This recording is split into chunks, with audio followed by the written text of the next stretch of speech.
This is a presentation of Northeast Streaming Sports.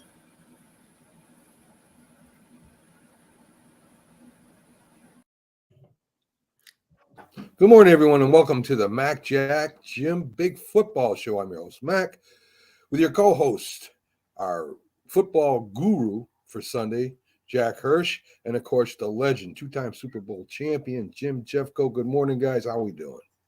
Good morning. I didn't know Jack was a guru. I didn't know that either. But after last week, I was. If you saw my picks, yes, I mean, yes, you won last week.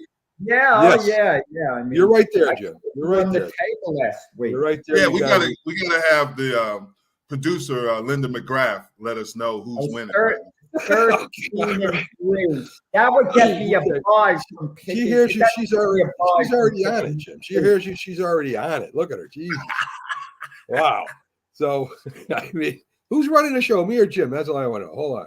No, you didn't ask me, but she's running the show. Okay, so right now, Jack's got 108, Jim 107, and I'm trailing for now at 104.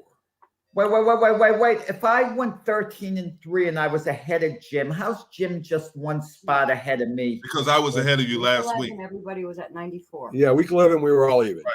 That's right. Yeah. Right. Don't start complaining, Jack. I know Jack starts right away. Listen, I'm used to boxing these hometown decisions. So yes. Nothing phases me anymore. Morning, Pickles. Yeah, good morning, Pickles. Glad you jumped aboard. He's in early today. Good to have him aboard. So good to have him. It's always good to have Pickles. Oh, it is. Yeah, Pickles wants to jump on. He's like the quarterback carrying a clipboard for the year.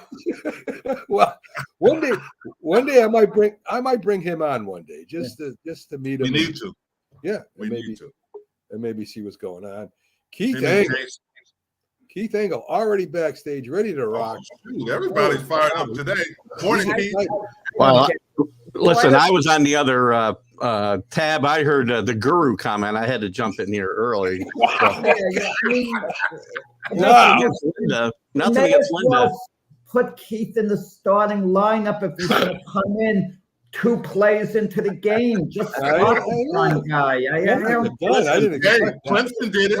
That quarterback. Real quick, nothing against Linda. Yeah. Nothing against Linda, really, but for a contest this serious, you guys should have like the accountants at Deloitte or somebody monitoring these results. Oh, shot at Linda right away. A shot at the No, that's not a shot at Linda. I don't want Jack to have any, outs at the end of the season. Oh, okay, all right, because I was going to have to remove you. Linda was saying remove Keith from the show right now. No, definitely not a shot at Linda. I'm just looking out for her best interests because All right, okay. So you got a guru here. So guys. It's been a little slow because college football isn't, has all the games as it does every week. But we're gonna jump into NFL first. I think the biggest we've got to lead off with Deshaun Watson. He's starting for the first time in about 2 years. Cleveland has a slim chance of maybe still getting in the playoffs. I don't know. Maybe as a wild card. I mean, I doubt it, but there is that possibility. There's a possibility. So. Let's go around the horn here. We'll start with Jack. What do you think, Jack? Does Deshaun Watson, does he come out and have a good game today? Well, first off, Cleveland's out of it. And what I think the Browns should have done was hold Deshaun Watson back one more week because they're returning to Houston. That's just going to expand the negative publicity going to Houston. You don't want to go there. It makes it a bigger story than it even is. If the Browns win serious contention for playoff berth, perhaps I start Deshaun Watson, but they're not. Hold them off one more week. What is the big deal? Don't have them playing Houston. My question isn't Houston 4-7? They are. You mean so if they won all their games? But they're not. They're logically not. This isn't their year. You have to be sensible. Even if you can't say that. You never know. They'd be 10-7.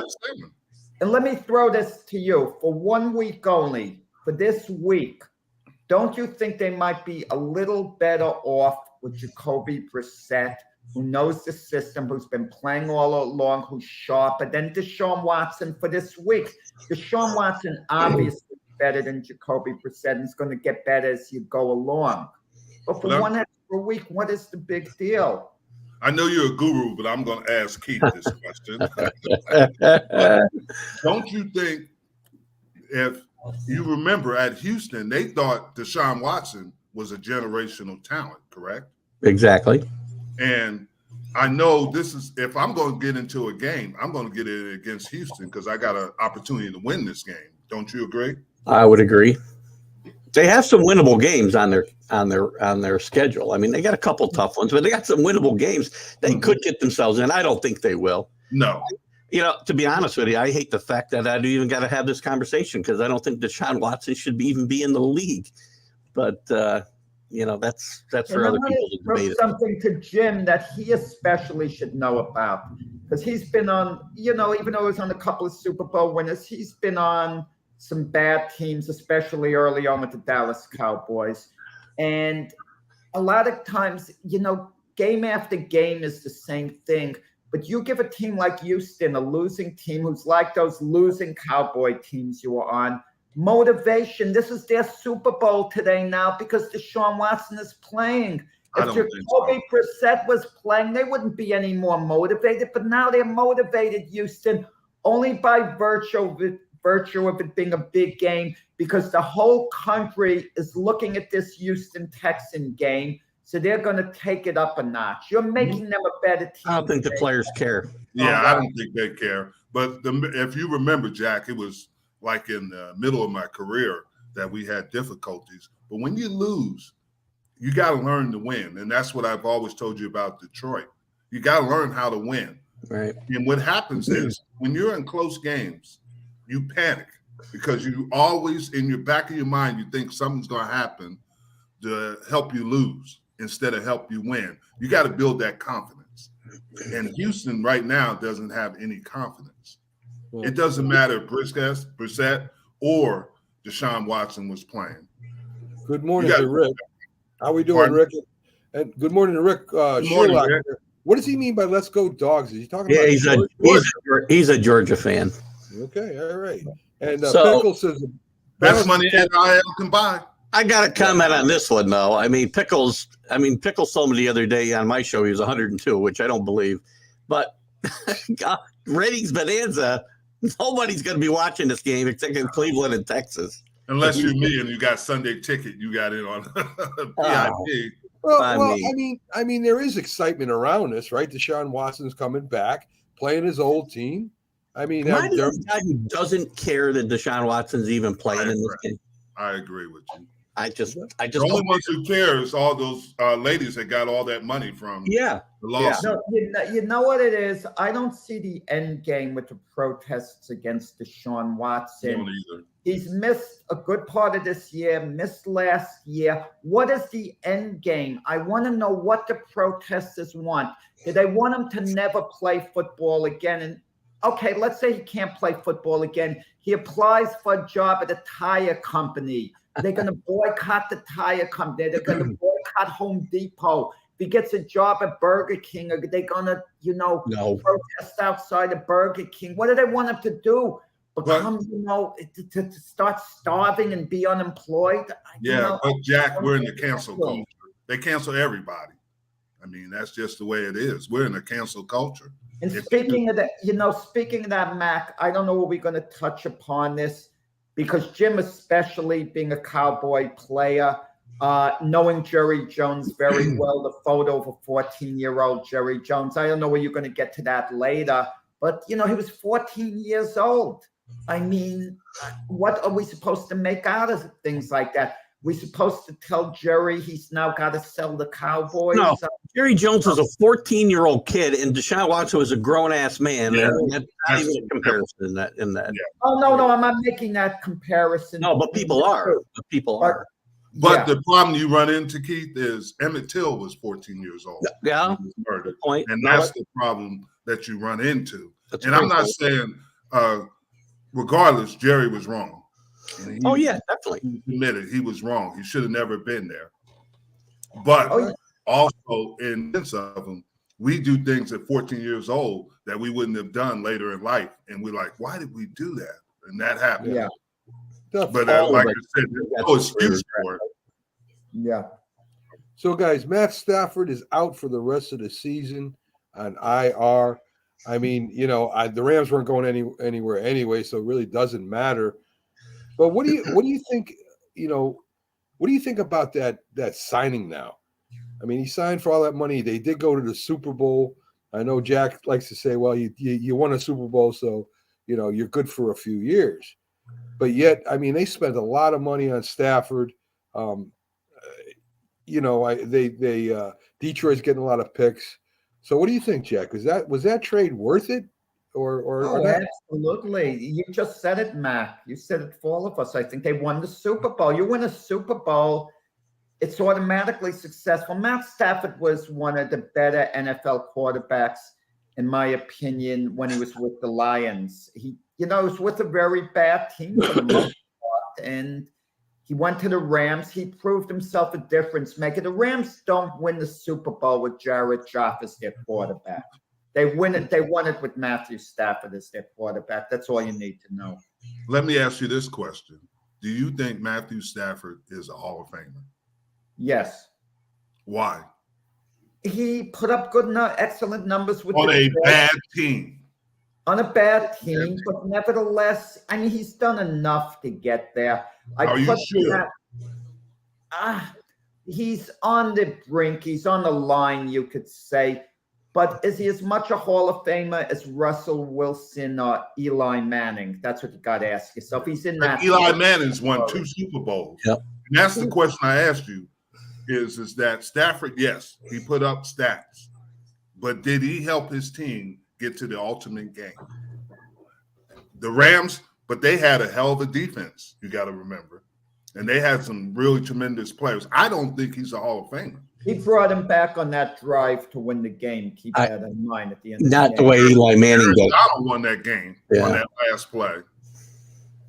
Eli Manning gets in the Hall of Fame based on those 2 drives in the Super Bowls that get him in. Exactly. Stafford at best is borderline in my mind. And to the question though that Mac asked, I think they got their they brought him in here to win a Super Bowl. They won a Super Bowl. So yeah, but here's the thing, Keith. They disrupted it. When's the next time you think the Rams are going to go to the Super Bowl? Because I totally agree. I'm not saying it was right though, Jim, because is it worth it for one Super Bowl and then you set your franchise back 10 years? It's worth it for one Super Bowl. It really is worth it to actually win the Super Bowl. Yeah. Everybody's going to buy me a Patrick Mahomes or a Joe Burrow because in the long term, that helps you instead of hurt you. Right. That's what I'm saying. Pickles doesn't think Stafford's going to Hall of Fame. And Rick, he's a 50-plus Viking fan, would pay any price for just one. So. Yeah. We'll get into that later. Yes, we will. Exactly. Rick answered it the right way. We brought up Russell Wilson earlier. Right now, he's become pretty much a punching bag in Denver. I still think Russell Wilson is a good quarterback. I think he'll get better next year. This year, though, it looks like they made a huge mistake bringing Russell Wilson on. Geno Smith's having a much better year than he is. And what do you think, Jim? I mean, was it a good move to bring Russell Wilson there? I mean, it wasn't the move. They had to. If you're doing a situation like that, you're bringing, just like Keith has said about Matthew Stafford, you have to design your offense around what he does best. And you have to find out what he does best. So you have to have an experienced, obviously, coach to teach you and say, hey, this is what he does. This is what we got to do. And every day, remember a couple of weeks ago, we talked about coaches like Andy Reid. He gets this. What do you like, Patrick? What don't you like? What do you do well to get him going? And that's the thing I don't think he's getting with Hackett, because Hackett's inexperienced right now. That doesn't say he's not going to be a good coach. But right now, you got to find out what Russell Wilson does well and what he doesn't. And then you got to get him healthy. Yeah. Russell Wilson came to Denver and he energized the whole fan base when they signed them.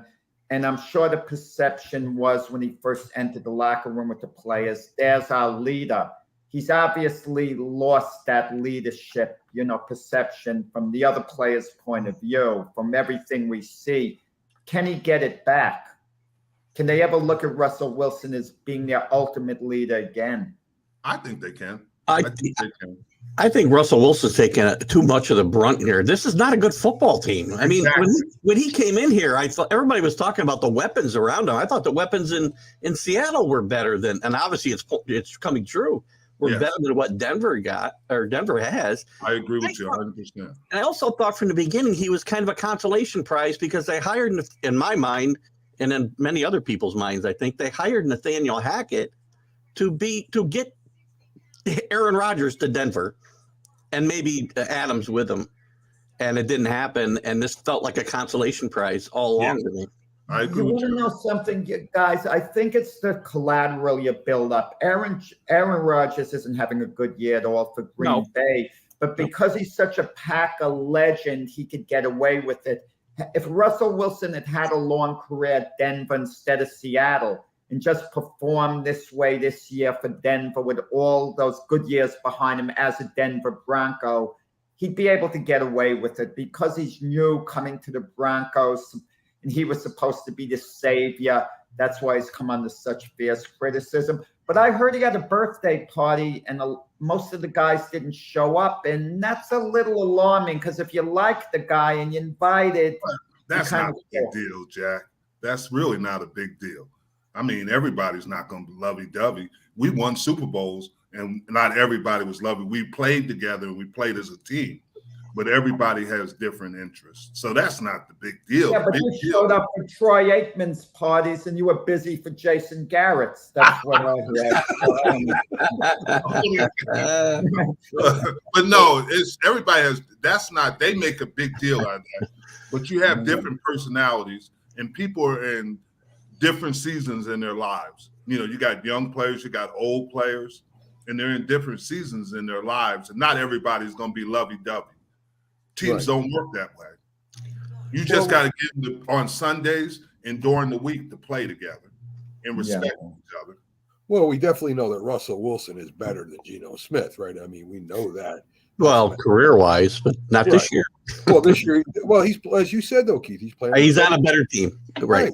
So I mean, what are you going to do with that? I would imagine Geno Smith. I don't know how good his career is going to be after this year. But I do think that Russell Wilson will continue to play and get better. So. Geno's going to make a boatload of money. That's all I know. Doesn't matter how it's true. You have to understand, this is what we were talking about. You got an experienced coach in Pete Carroll as opposed to inexperienced in Hackett. Yeah. Daniel Hackett. And it makes a difference.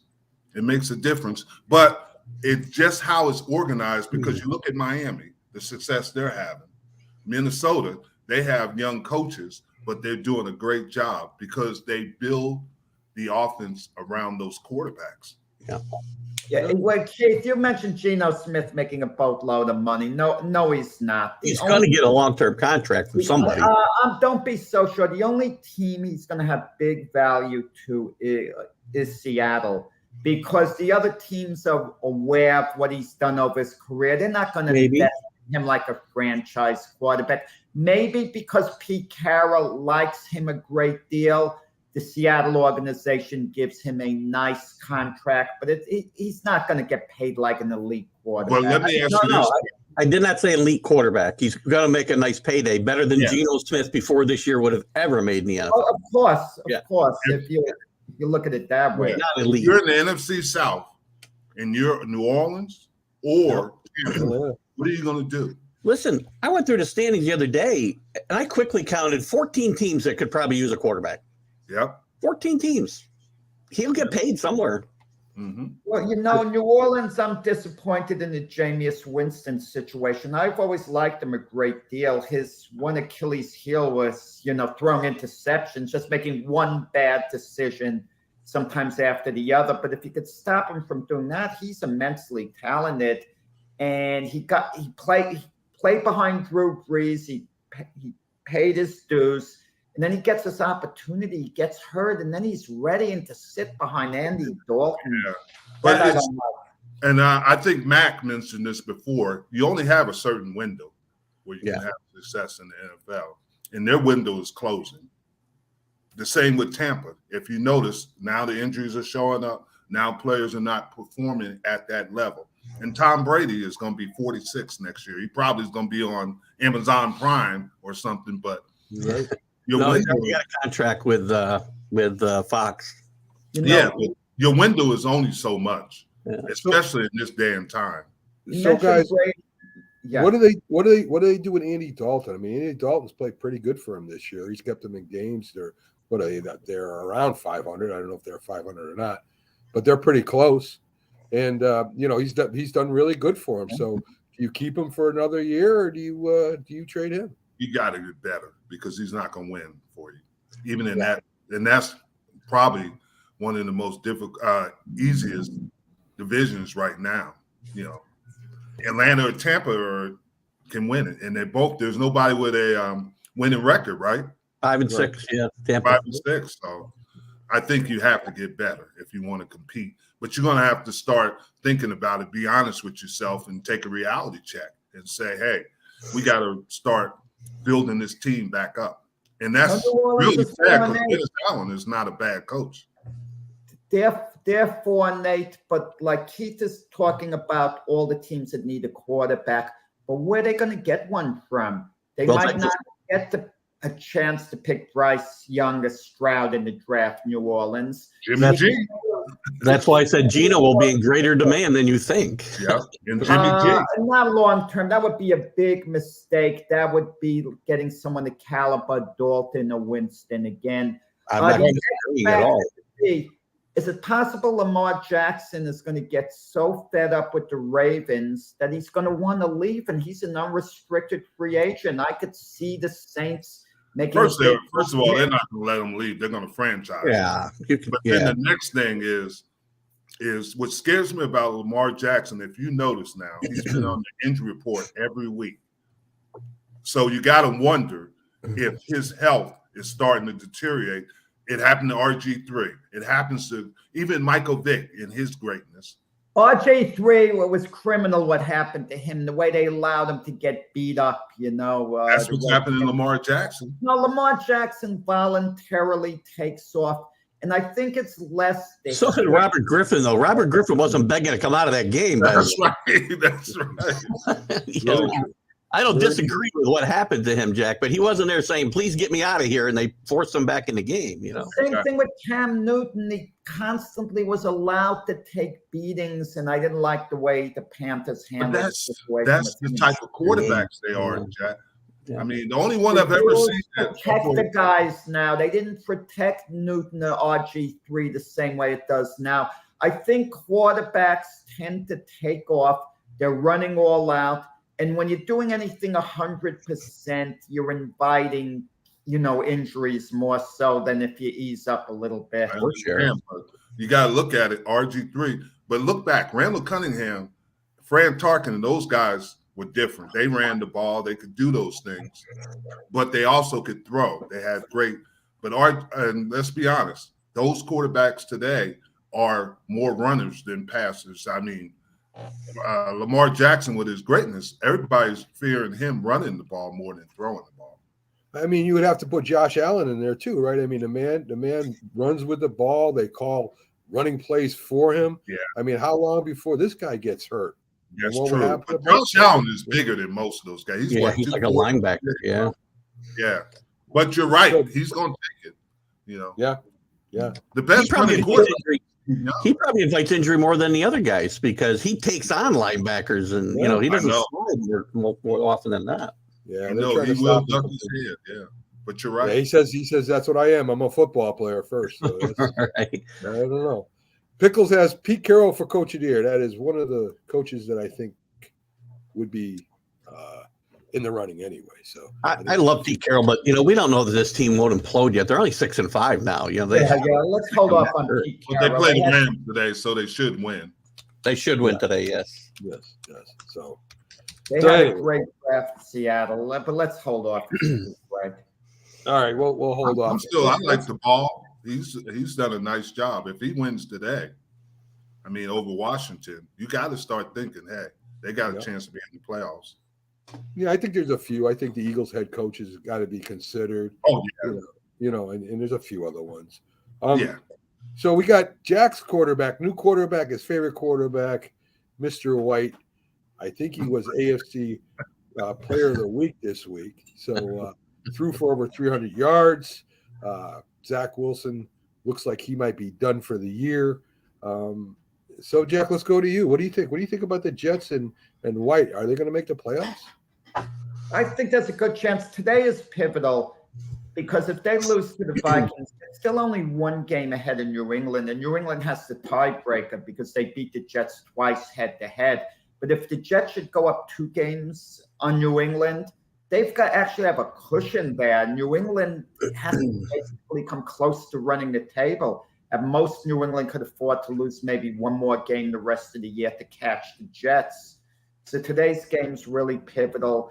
And, despite the Jets' playoff push, the talk is still who should be their quarterback going forward. And it's going to be answered. If the Jets win today with Mike White, let's be honest about it. They're really going to circle back to Zach Wilson unless Mike White really implodes. Not this year. Next year, though. I mean, you're sold on Mike White after 2, I'm not.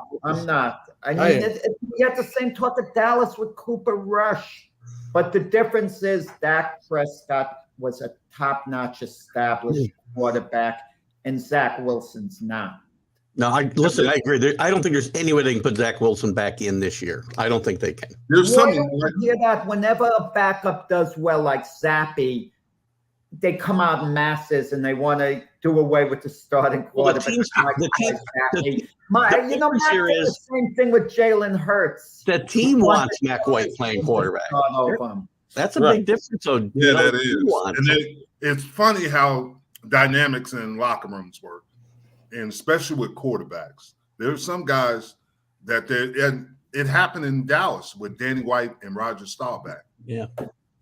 When Staubach retired, guys liked Danny, but they didn't love him. They loved Staubach. And there's difference, but quarterbacks are different with the dynamics of that locker room, especially to defensive players.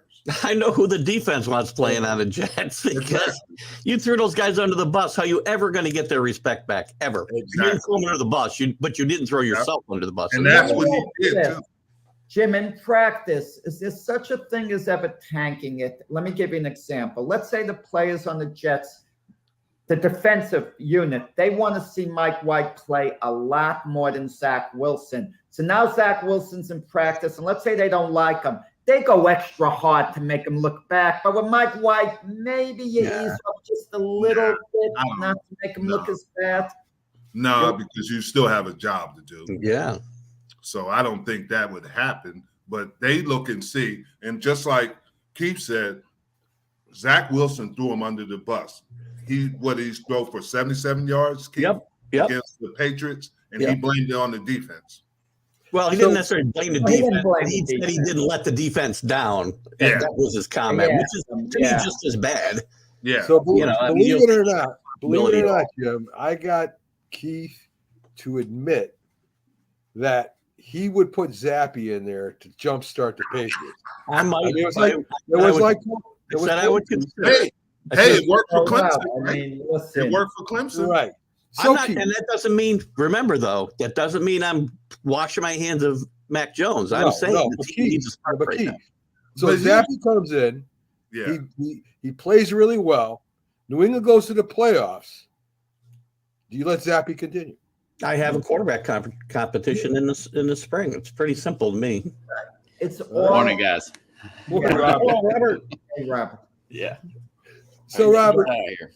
So everybody, that of course is Keith Engle from DGI Sports Talk and Robert Butler from Sports Scope. They come in. Who's got to pop out of here, by the way? Sorry, guys. All right. Okay, Keith. Good day, Keith. Say, Keith. Have a good football Sunday. You too. I don't know about Keith always leaving when Robert comes in. I think Robert's getting a complex for the transition. I go on Wednesday nights for the once in a while and make up the difference. We're high-fiving each other. We're trying to keep 12 men on the field. Have a good one, Keith. All right. All right, folks. Hey, Keith guys. Engle. I feel like a wide Yeah. receiver. I can't get my points across. You're not throwing me the ball. I mean, I'm like, Stop complaining, Jack. Well, Jack, It's team. Jack, There's no I in team. you're our secret weapon, Jack. We'll call you when we need you. as long as I get so the anyway. stats at the end of the show, I'll be okay. The individual stats. Okay, all right, cool. Oh, All right, my there you go. goodness. So, Robert, welcome into the show. Glad to have you. Robert, we've been talking about some of the big news, and of course, you follow big news before we get to fantasy. We're going to cover fantasy football, Robert, today a little bit too. But Watson, that's the biggest story today. Yeah. Playing against Houston. Of course, the controversial off-field masseuses and all that good stuff. What do you think? Do you think Watson has a big game today? I think he's probably a little rusty, to say the least, but it helps when the opposition's 32nd against the run. Just give it to Nick Chubb and maybe do a little swing pass to Kareem Hunt and kind of let that Houston or that Cleveland defense tee off on I don't know who they got there. Cal Allen, I think he's playing instead of their starter there, Mills. So that's my game plan, and maybe get the ball to Amari Cooper later on in the game. Just kind of let that kind of talk for you. But he may get booed like nobody. I'm curious how this is going to play out. I don't think anybody really knows. Yeah, I agree. I He's think going to get booed, Robbie, because he wanted to leave Houston too. Yeah, this So will probably be like a everything- LeBron coming back to Cleveland game, Yeah. Yeah. So Robert, another big story, of course, is the play of Russell Wilson. They say he's become a punching bag in Denver, and that he, of course, the season is pretty much over for the Denver Broncos. So, Robert, what do you think of that? The signing of Russell Wilson? I think he'll be better next year. I think the Denver Broncos will be better next year. Do you think it was a wise move to pick up Russell Wilson and all that money? Well, to extend him like that, he had a couple of years left. He could have played on that. He's not going to say trade me from Denver because you don't give me a contract extension. That's bad optics. That's bad PR. So this new ownership may be looking at George Patton, which is the general manager, not the former general there, no relation, and say, hey, man, you're paying this guy $200-something million guaranteed, and he had played it down for us, So I could see them doing one and done with Hackett as head coach there, and it would be really crazy if they traded Wilson. But I think they'll Rob, I don't know how many years they gave Hackett when they signed him, but they got to pay him. At Carolina, the owner took a gamble firing Matt Rule because he had a nice resume, and then he got, the college job after, so the owner doesn't have to pay him all that money at the end.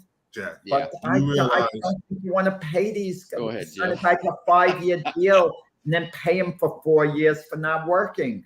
Jack, do you realize this is the second richest owner in the NFL that you're talking about?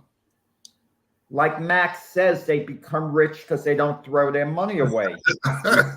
This is the second richest owner. And the only I didn't realize that is because his brother-in-law is the richest owner. Yeah. Do you ever think about that? Yeah, but I don't think you give a guy a multi-year deal and then fire him after 1 year. I'm not saying they're going to fire Hackett. Urban Meyer, I'm not sure they're paying Urban Meyer because Urban Meyer's that was different. That gave them a reason to get out of that contract. They had reasons why they fired Urban Myers.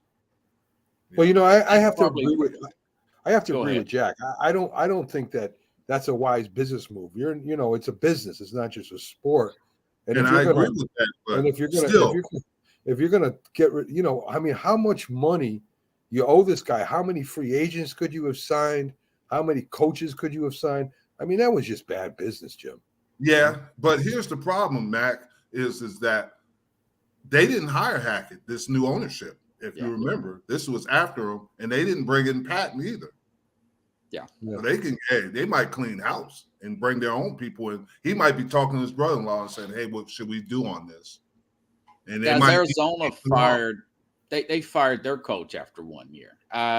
It's like $20 or $30 in their pocket. You know, I mean, it's not a big deal for these guys to fire coaches after 1 year. These are multi-billionaires. Yeah, but do we know that Hackett is really a bad coach? He's having a terrible year. Sometimes you want to give a guy a chance to grow. I agree with you, but he's going to have to do a lot. If they do keep him, he's going to have to get the trust of what Pickles is saying, the fan base. And he can get that if they win. I mean, if you look back in 1989 with Jimmy Johnson, we were 1 in 15. And everybody's saying we can't do this college stuff. Yeah, they wanted to fire. They wanted Jimmy Johnson fired a lot of people. Exactly. It's just that you got to give the guy a chance. I don't agree with firing coaches after the first year. Yeah, but I'm just saying they can do it and not blink. Robert, you got Matt Stafford out for the rest of the year. He's on IR. You know, I mean, the Rams season's over anyway, so it really don't matter. So we had a big discussion. You know, is that one Super Bowl worth all the money that Matt Stafford got? Should the fan base be happy with that? I mean, or should the fan base be upset that they threw all this money at Matt Stafford and couldn't build the team? Yeah, I don't know why they extend these guys like that. I think if you really look at it, in my opinion, if you win the Super Bowl, all is well. For the trade for Stafford, if you're just looking at the trade, yes, it's fine. The Rams have mortgage. I knew this was eventually going to happen. I knew, by the way, Aaron Donald's out today. Yes. So they're getting Detroit's getting their pick. So the Detroit fans are saying, lose, Rams, lose, you know. But they've traded so many picks from 2006. They haven't had a first-round pick since 2016. They're not going to have one in 2023. Their next first-round pick won't be until 2024. Wow. You know. So that's eating into their depth. Because remember, you can always trade those picks down and build into some depth. And you're starting to see that lack of depth show now. So, but hey, when you got that ring, I mean, that can buy you 3 years of bad. I mean, hardly anybody shows up anyway. They don't really have a loyal fan base anyways. I think that's what the owner was probably thinking. But they got the initial surge in star power of having that Super Bowl there, winning that Super Bowl there, even though Cincinnati had more fans in the stadium. I'm okay with that. Rob, but I'm going to tell you guys, if the Rams at the end of this season, and this isn't going to be the case, but if they decided they wanted to trade Matthew Stafford, they get some very nice draft capital back from whichever team they dealt them to, because he'd be in demand by a number of teams. And I'm talking about in big demand. You don't think a team like the Carolina Panthers would want him, the New Orleans Saints, the Atlanta Falcons? I mean, he'd be in big demand. But how about his injury, though? I mean, is that going to? Yeah, he could play. You get the feeling if the Rams were in contention, he'd be playing. They're basically shutting him down because they're going nowhere at all. But my question was, Robert, is Matthew Stafford a Hall of Famer? Man, that is, I don't know. You know, he's got some. His nickname used to be Stat Pafford. Yeah, and that was a guy from Fox Sports. I thought Rob Parker. I want to give him credit for that. I think he used to write for Detroit, the local news there. He called him Stat Pafford. So if you look at that 10 years plus the Super Bowl ring, he's not going to be first ballot, but he may make the Hall of Fame. But it's not going to be first ballot. This is not going to be a Peyton Manning, Tom Brady, Patrick Mahomes first ballot type of thing. And it's still questionable. I have to dig into his stats and see. Yeah, you mentioned it's close. He's on the border. I think he is, but I could understand the argument saying maybe he comes a little short. But I think it's very close in his case. Robert, you mentioned the Rams not drawing, and they really have all the history. I remember the Los Angeles Rams way back when Roman Gabriel played. They had problems drawing, filling that big stadium. They used to play. I'm trying to remember the Coliseum, right? Yeah. And they played in Anaheim, right? Yeah. Right. So what do the Rams move? I mean, is this a team that decides if they're not going to get, like some teams do, they're not getting backed by the fans? Do they try and move to another city like they've done before? Well, St. LA's Louis, a transplant city, and any new team that you get there, I mean, if it's not the Lakers or the Dodgers or USC, which is a college team, That's true. The Chargers are having problems too. But it's a massive market, and if their teams are reasonably good, I think people will show up. Just don't expect it to be like the Steelers. No, you're right. You're right. You're exactly right. It's because I know what they played. They played. Where do they play? They played in St. Louis, right? The Rams played in St. Louis. That's where they won their 2 Super Bowls. So you think is that a possibility that they say, okay, you're not supporting us, we'll go back to St. Louis? That'd be interesting to see how that. I know the city sued the owner, and he paid that out. I don't know, maybe in Oklahoma City or something like that. I know they've got a lease. That would be. Robert, didn't he build the SoFi Stadium? Yeah, right? He built the stadium. It would probably be after we're long gone. You guys, unbelievable. You talk about these rich owners who could afford to lose money. If you own a team in Los Angeles, are you going to want to start living in Oklahoma City, move there? No, He's got to be around the team, doesn't he? No. What I'm saying is he probably won't move because he built the stadium in Inglewood. He paid his own 100%, Jim. Yeah, of the stadium, and that's rare. Exactly. And that's probably not going to happen. I mean, what happens with the NFL? This is an interesting question. Let's say an owner was adamant he wanted to move his franchise to Mexico City. Can the NFL stop it? Would they? It's out of the United States. Let's say you get an owner who, he wants to make that bold move. How do you stop him? The owners will have to probably vote on something like that. Yes, I would think so. 24 votes, probably my guess, Jim. Yeah, I would agree with. That's a big move, right, Robert. But that is a big move, and there's a lot of problems with that because of just you got to get basketball teams are easier because you don't have as many players. But think about a whole football team, passports, and all the stuff that goes with it. Yeah. And the same thing with Toronto. Because they said Toronto might get one, but you got a lot of issues with that. Imagine trying to bring your families down there too. I mean, talk about passports. Exactly. Okay, Robert. Let's get into the fantasy football update. Robert, of course, belongs in a couple of leagues there. Jim belongs to a league with tags. I can imagine the discussions they have during the fantasy football. But Byron's in way in last, and let him know that, Jack, because I'm sure you. Byron's the worst. Byron was bragging about his team. Byron uses his heart. He doesn't use his head when he makes it. So Robert, I know they play, sit him or play him. What quarterbacks are you playing? Are you playing this Sunday? Oh man, I'll tell you what, guys. You want to watch if you're a fantasy player.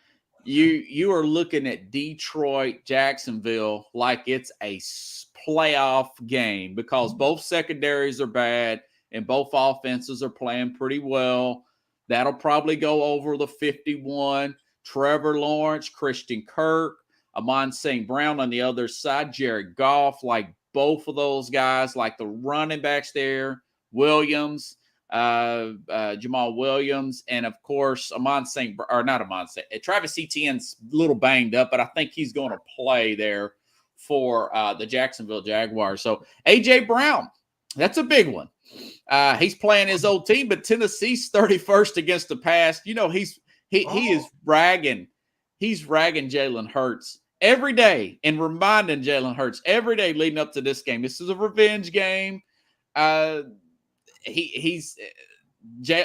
Brown was going to have a good game, and here in Titans,ville, you kind of hope that he gets a little crazy with his targets because that'll probably throw their game plan off, and Tennessee go up there and beat them. But guys like Austin Eckler, a lot of offensive line injuries there, a lot of dump ball passes, and that Chargers-Raiders game, that's going to be a good one for fantasy players. Joey Bosa's out on the other end. Kenneth Walker speaking of the Rams, Aaron Donald's out. Kenneth Walker, the running back for Seattle, he should have a field day. And, of course, Nick Chubb, guys, going against that 32nd run defense in Houston. Right. Do you I mean, you know, of course, we talk about the Giants and the Cowboys and Eagles a lot because of the guests and stuff that we have on.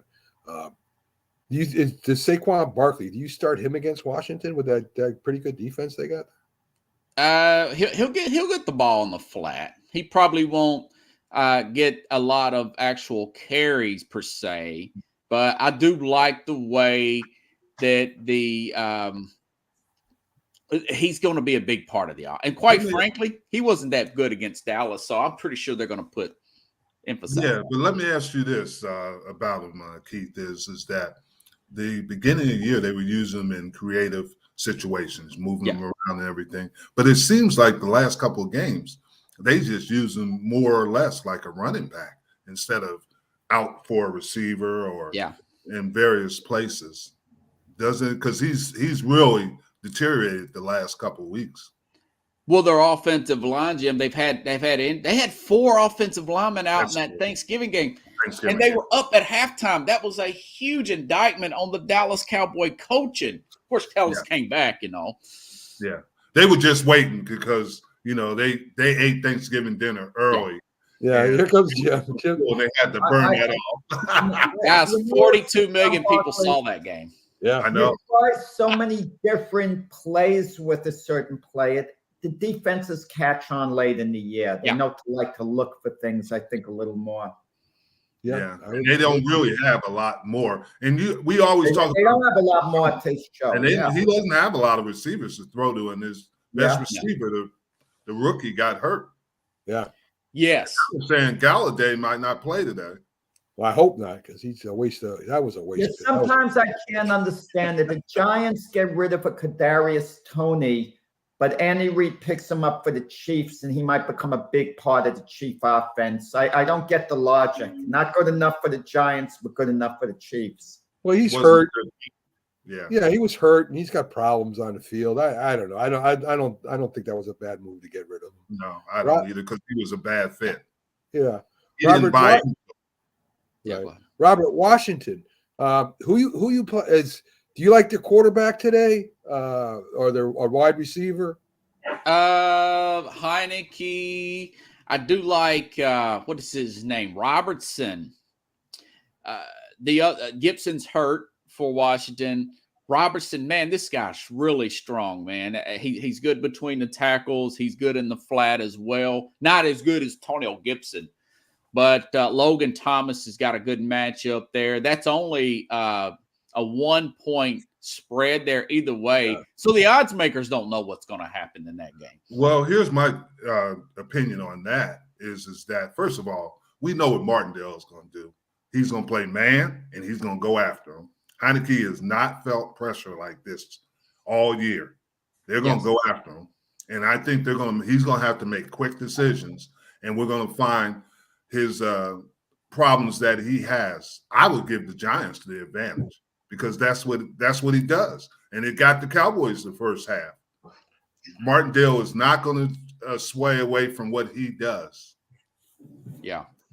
Robert, on the Jets, because that's Jack's team, you know, the quarterback, White, are you gonna play him today against Minnesota? I mean, Minnesota's defense isn't as good as it was in the past. Yeah. Hey, you know something? I actually got him in the lineup, guys. I got him because he's very cheap in these cap leagues. For instance, like FanDuel, he's 6,900, and Minnesota is 28th against the pass. Garrett Wilson, rookie sensation out of Ohio State. He had 2 touchdowns last week. I expect him to have a good game today. They may upset Minnesota. I like their defense against Kirk Cousins, even on the road. That's going to be a really good game for fantasy plays for the Jets side anyways. I think style-wise, that helps Mike White because Minnesota seems to play more of a zone than, other teams. Yeah. And Mike White could find these little holes in the zones as opposed to having to improvise, on man-to-man situations. Yeah, listen. But you guys failed to mention the kid that dressed up as Kirk Cousins with the chains is going to be there today. Yeah, that's true. There's a leader. There's a leader. We do have to figure that in the point spread, guys. We do have to figure that out. Yeah. So, Robert, let's turn to Dallas. You know, Yeah. Jim's team. Even though he is a closet Giant fan, I'm gonna let you all know. Yes, Jim. Right here on the show. So anyway, Dallas Cowboys. I'm trying to remember who they're playing. They're playing the Colts. They're playing the Colts. Yeah, 10.5-point favorites. Wow. So yeah, that's a lot of points. I'll be at the game tonight. Will you? Is it tonight or this afternoon? Tonight at 7. It's 8:20 Eastern. Oh, okay. Well, let me tell you what, Jim's got contacts all over the league. But I know the first thing he's been doing the last couple of weeks in the morning, he gets up, he asks about OBJ. That's all he does. He's the OBJ. No, I don't. I don't want OBJ. No, I don't. You don't need him. OBJ. You I want gotta the be Giants. Go big I don't blue. want. We don't want OBJ either. The Jets can have OBJ. That's fine. Yeah. Jerry wants him. Jerry wants OBJ. He's probably putting on a facade because nobody wants OBJ. How healthy is he? Nobody knows how healthy he is. Look what he did for the Rams. He's nodding off on planes and getting kicked off of planes. Look what he did for the Rams. Von Miller wants What did he OBJ do? for the Bills. What did he really do for the Rams? Well, Von Miller was on the Rams. He saw what OBJ did for him, and he wants him to do it for Buffalo now. Von Miller knows what time it is. Go ahead. Robert, we were talking about fantasy, and then I don't know what happened. For fantasy, now that's the Tony Pollard game. You know, the Colts played on Monday night. I like Tony Pollard. Dallas has had extra time off. I could see Tony Pollard having a good game there. That's a good one. Who's the off receiver to CD Lamb? The guy they just got back, Jim. Michael Gallup. Gallup should gallop in deep passes. The Brown was his name. Brown, the other guy. Noah Brown. Yeah. Noah Brown. Yeah, they don't need OBJ. Noah Brown is a good third receiver. You got Schultz there. What do you need? That's overkill. Yeah, you'd rather utilize the tight ends more. I think OBJ is good, but he's 31, 32 years old. Look second ACL, guys. Yeah, that's his 32, second ACL. 32, I think. You got to look at all those things. Yeah. And is he even going to pass the physical? $64,000 question there. Yeah, right. But he looked good in Giants. He was a Giant, so he looked good. Look what he did for the Rams just last year. Yeah, look what did he do? He caught a few long passes. In the Super Bowl came like on 3. late, helped them get there. And just the threat he represents keeps the defense on their toes because they got to respect his threat. Yeah. So that opens it up a little more for the other guys. He looked good in green. Yeah, Jets. I think he's going to play for the Jets. At 3 and 8. No, well, we got Garrett Wilson. Why are you telling us to take him, Jack?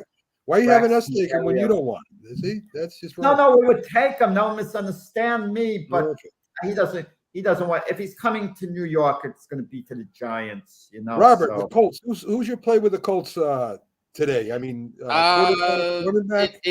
it's going to be probably Jonathan Taylor, one of their backup running backs, who's going to probably catch a lot of screen passes to keep that pass rush off. Dallas has a tendency to kind of overlook teams like this. I may take that 10.5 points with the Colts, actually, with a veteran quarterback and Matt Ryan playing, and Jeff Saturday there. Trying not to embarrass himself on national TV. That's going to be an interesting game. What's he going to do, Robert? Embarrass himself? What's he going to do? Well, I mean, miss clock management and have get up, talk about it for 45 minutes, and then that's what I can't understand. Listen, I don't delude myself into thinking I know a fraction of the amount that the head coaches know in the NFL. I've watched football enough years.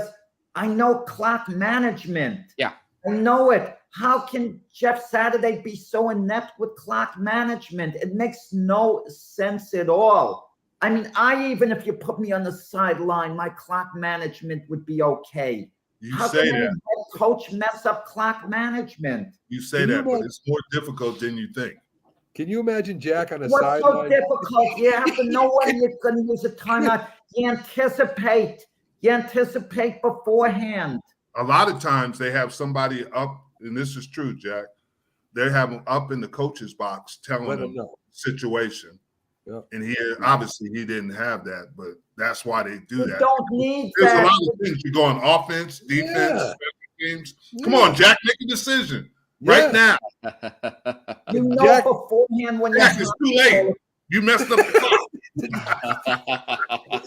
Yeah, I mean, you got think of the pressure coming down Yeah. the end of the half or the end of the game when you're making, you got to make adjustments. Your players are going in and out. You're trying to what down is it? Is it a third and long? Or I mean that I don't care what anybody says, man. That is a lot of stuff going through your mind. And I a know lot of you're the head things is what hash, like you said, what hash mark, what plays do we have for this hash mark? Yeah. How are we going to run them? How do we get this first down if it's fourth and short? What are we going to do? We even saw, guys, and I think you all saw this. Bill Belichick messed up on clock management. One of the greatest coaches No, he of all didn't. time. He knew what he was doing. No. He didn't call timeouts when he could have. He could have played. He could have had the team score another touchdown. He could have done it, but he gave up. I've never seen Bill Belichick give up and misuse clock as much as he did. That's the issue with guys with head coaches calling plays, guys. That was scary, wasn't it? See this guy at a red light. I won't even say to Pax what Jeff Coat indirectly said about him, that the fans in Utah are more intimidating than Pax. What? Is that what you said? What are you talking about, Jack? Indirectly, he didn't mention Pax by name in all Yeah, fairness. I tell you. Yeah, I know Jack's already trying to stir the pot. He could have just all he had to do to try to stir the pot would have just said, "Hey, Keith Hernandez." He didn't even have to say anything else. Just Keith Hernandez, and that would have stirred it enough. That's right. Agree. Good morning, guys. How are you? Good morning, Yeah, Pags. morning. Good morning. So you're on your way to the game, Pags? I just pulled up. Obviously, I don't want to drive and talk on the phone. So Right. So no bus today. Just you. just me. Yeah, we're home today. So it's next week. Next week we'll be going up to New York. Yeah, I can't wait for that when we beat the Eagles bad too. I can't wait for that. Don't worry about today first. Yeah, of course. I worry about today first, Pags. You too. So anyway, who are you playing anyway? Who's Philadelphia? Let's see. The Yeah. Titans. So Right you can here. lose. Yeah, the Titans are going to whoop the Eagles today. I predict that. That's my prediction. It's a good It's fantasy good. day for Okay, AJ good. Brown, Jamie. Yeah, we're talking fantasy football, Jamie, Yeah. right now. So Yeah, I heard so, you. I think AJ has a great day. Yeah. Okay. All right. I don't know about that. I think Tennessee will shut them down. But anyway, You think? Tennessee's going to shut them down today, Pags. The Eagles are due to lose. The Eagles are due to lose. They're going to lose a game. They got to lose a game. They're not going to go 15-1 or 16-1. Why not? Why Yeah, not? why not? They can't. They're not that good, Jim. Oh, okay. Matt going on the offensive. I gassed like up. this. Hold They're on. just not Are you talking about?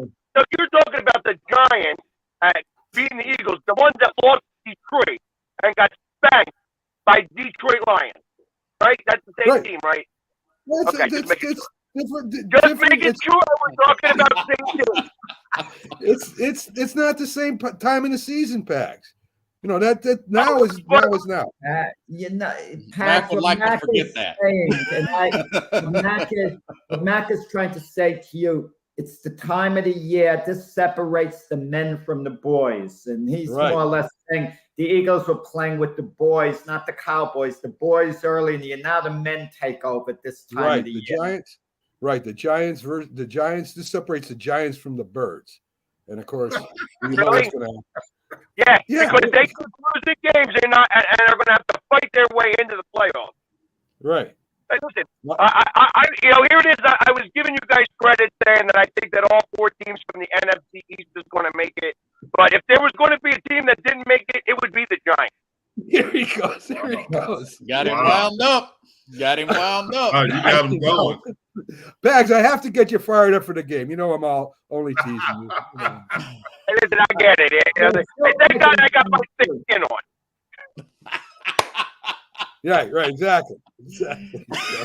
So Pags, what do you think the Eagles' game plan is going to be against the Titans? Are they gonna use their running game? Are they gonna open it up against the Titans, or how are they going to beat the Titans? I think it's going to be a little bit of both. Actually, I don't believe that it's so.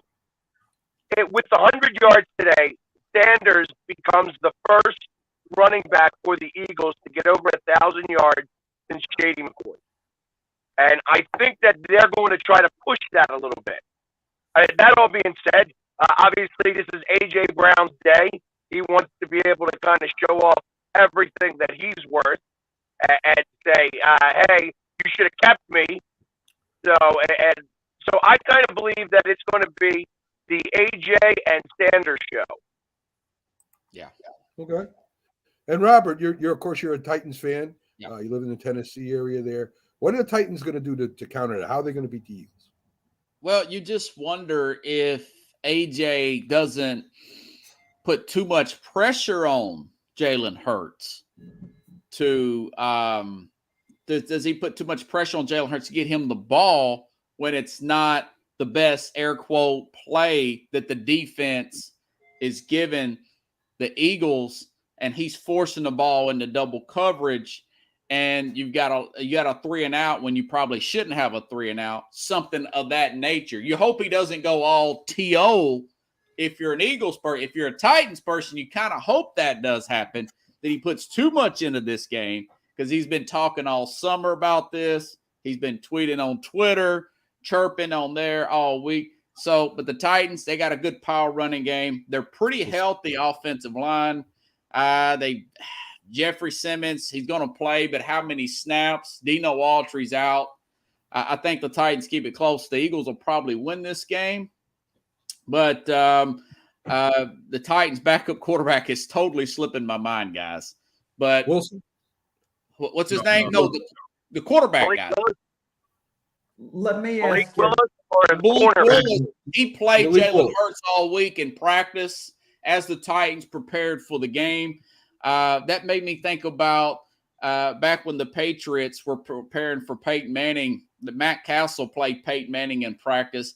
I think they're going to have a pretty good game plan. But, hey, when you got a better offensive line like that, everybody's got a plan that they get punched in the mouth. And we might get punched in the mouth like Mike Tyson said. I don't know how big an ego. I got to call a spade, guys.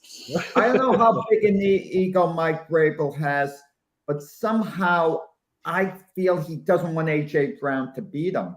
I'm sure it is, but the problem is that if they're going to lose the game, it's not because A.J. Brown went crazy on them. But the problem is Philly's a better team than Tennessee at this point. Yeah. They got Yes. better personnel. No matter regardless. Can we say that for sure? Listen, Tennessee lost their first 2 games of the season, and look what they've done since. Yeah, but they just got beat by Cincinnati. And Cincinnati is Cincinnati's got our number, Jim. We got to change it. yeah. They do. They do. So Pickle says Devontae Smith may have more catches than A.J. Brown. That's true. That's true. You know, Yeah. quite I a would agree. possibility. Yeah, because they'll be covering A.J. Yeah. Brown. Wes Watkins, Jamie. He may beat us on the deep route, an 87-yard touchdown pass.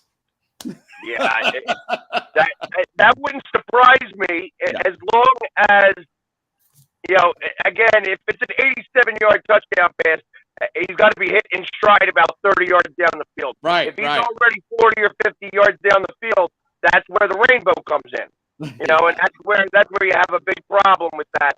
I don't like when he's throwing, like I said, Jalen Hurts, as much as he has progressed this year, I still believe that he can't throw a ball past that 35-yard mark.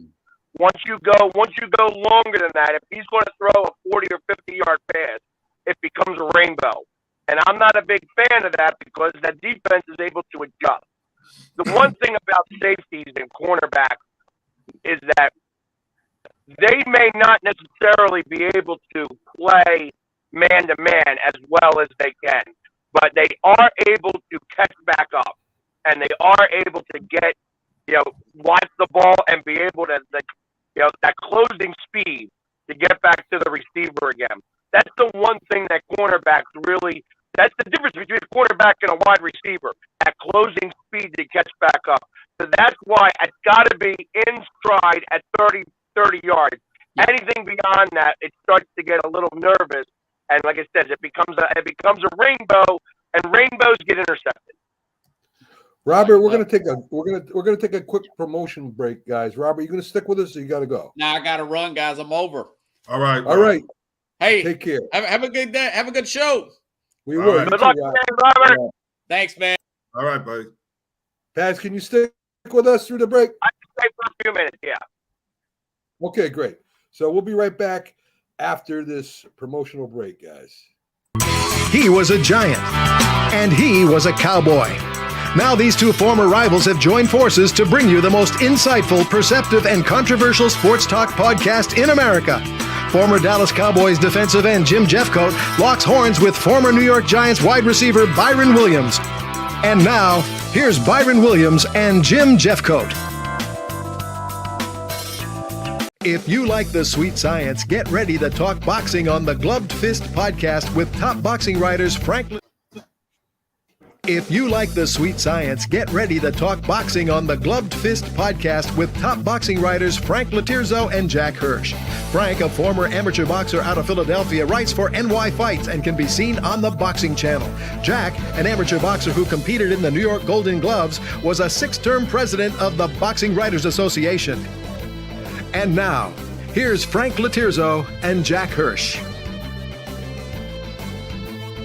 It just might be the greatest sports franchise in the history of sports. A place where legends are made, and there's always something to talk about. Get ready to immerse yourself in pinstripes. Start spreading the news, hosted by Paul Semendinger and E.J. Fagan, a couple of doctors with a prescription for Yankee fever. And now, here's Dr. Paul Semendinger and Dr. E.J. Fagan. Get ready to start spreading the news.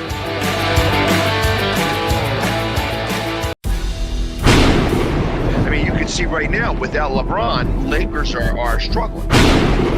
Let me tell you about a team I hate, all right? I know the Dallas Cowboys fan is here, so I had to make sure you knew how much I hate this team. I'm ready. I've often said that We look back. the people who run baseball, they try very hard to ruin it.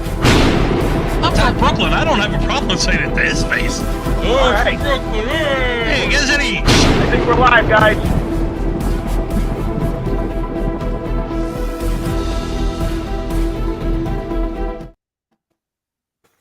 How are we doing today, guys? And welcome back to the Mac, Jack, Jim Big Football Show. And right now we have the Philly sports guy who's blessing our studio as he's on his way or at the game, ready to watch the Philadelphia Eagles beat the Tennessee Titans. Of course, that's what he wants to happen. We'll see what happens. So, Okay, guys, here is the Tennessee Titans against the NFC this year. They're 2-1. The only team, the Chiefs are 4-0. The Steelers are 2-1, and the Browns are 2-1, and then the Bengals are 3-1, and the Ravens are 2-1. So you have teams that have had success against them, but what teams are they playing too? Are they playing the top-notch teams? right. I mean, today, I think today Tennessee and the Eagles is going to be a really good game, guys. I really do. I think it's going to be a matchup of two good defenses. I think the Eagles just got a better team. I think in the end the Eagles win, and that's probably what's going to happen with that. So guys, let's take a little look at the standings. We'll go through that first before we get to the picks. We'll do that at the last half hour of the show. Maybe we'll get a couple Pags picks before it leaves. Right now, you got Philadelphia 10-1, Dallas 8-3, New York Giants 7-4, and Washington 7-5, as was brought up earlier. Brought up many times. Good chance that all NFC East teams make the playoffs this year. And I don't think that's been done maybe once before, Pags, you said? 1980, 98? So, yes, what had happened, so there's never been 7 playoff teams. So it's never been a full division. But the NFC East had, I think it's been 3 different times where all of the wild card teams have come from the NFC. It's never happened in any other NFC division. Okay. It may have happened in the AFC before, but I don't know that. I didn't do the research. Don't forget, tiebreakers come into the equation. For example, Seattle beat the Giants head-to-head. If they have the same record for the final, wild card slot, Seattle would get it. I mean, and it's easy to forget certain games that took place during the season, but they do come back to haunt to help a team, at the end. Okay. Also, don't you think because now the NFC East is playing NFC East teams, obviously after this week, and that makes a difference because one team's going to lose, one team's going to win. And, they got twice and Cowboys won. Jim, is any other division doing that this late in the year? That's all of them. All of them. Really? So the NFL has decided that they want to have divisional games at the end of the season. Mm-hmm. The reason why they do that is because they want to be able to flex these games to playoff potentials. And the only way to really be sure is to have divisional games where it's possible that they could have divisional matchups to win the division, or that one divisional team could knock out another divisional team, and so on and so forth. So every team is just about doing that. Now, obviously, Dallas has not played a lot of their AFC opponents, so they have them like 3 weeks in a row. Yes. But after that, they go right back to divisional play. So they end the season with 2 divisional games. So I kind of believe that this is the way it's going to be from here on out in football, in professional football, that they're always going to have these divisional matchups in the last 2 to 3 weeks of the season. Okay. All right. So in the West, we got San Francisco 7-4, Seattle 6-5, Arizona 4-8, and the Rams at 3-8. San Francisco, guys. I think me and Jim, did we both pick San Francisco to Super Bowl this year? Did you pick them too, Jim? Yes. Right, so me and Jim picked them to go to Super Bowl. They're playing really good ball now. I think they might be the best team in the NFC right now. I mean, I know the Eagles have the better record. I know Dallas has a better record, but I think right now at this time, the Eagles' defense and their running game is the best in the NFC. So, what do you think, Jack? Do you think that San Francisco has a good shot at the Super Bowl? They have a very good shot, but they have the best defense, I think, in the NFC, maybe in all of football. Offensively, I know we keep putting the spotlight on Jimmy G, but they're so-so. But it looks like that's a team that's peaking. They're 7-4. And if you didn't know their record, you would think they were more like a, 5-6 team rather than 7-4. They're slowly putting it together. And they're going to get just better, as the year goes by. They have a couple of big weapons on offense. And Trent Williams is out for them today. Let's see, is that a difference making today? And then Deebo Sanders might be out too. The big thing is we'll find out a little bit about them. They play Miami today. It's in San Francisco. Game. So we'll find out how they play because, with Tyreek Hill and Waddle, I mean, those are dangerous guys. If the 49ers keep Miami in check, those receivers in check, that's a statement. And here's the interesting thing is the head coach of Miami worked for Frisco today. If I'm Mike McDaniel. I'm a coach. I'm looking at this game and seeing how he battles some of the things that San Francisco does because he probably knows pretty good. McDonald. I think it won't be a good measurement because Deebo Sanders and the lineman will be out today. But he might. They don't know yet. He's a game time decision. Pags, do you think San Francisco is maybe your biggest threat in the NFC right now? As far as the teams that I would put into the mix and possibly seeing in the conference championship, I look at it as 49ers. The only other team that I really see that could possibly get there, maybe Minnesota. I don't believe in them just yet because, again, as they have more playoff games are big name games. So that's where Kirk Cousins is going to fail. Wait, Pax. So you're saying Dallas is no threat at all? You're not even concerned? You know he's going to say that. Niners and Vikings. You didn't even let me get through. Again, you cut me off at Dallas would be the other team. I don't know. I know that Dak hasn't played a lot this year as of yet, but from what I'm seeing right now, I'm assuming that taking OBJ is going to give them some type of spark if they sign him. If he doesn't go to Buffalo and he does sign with Dallas, that will give them some type of spark. What that spark will do is hard to tell, because as of right now, I think as they currently sit, they just don't have it. I know that they're winning games. I just don't feel that they have it yet.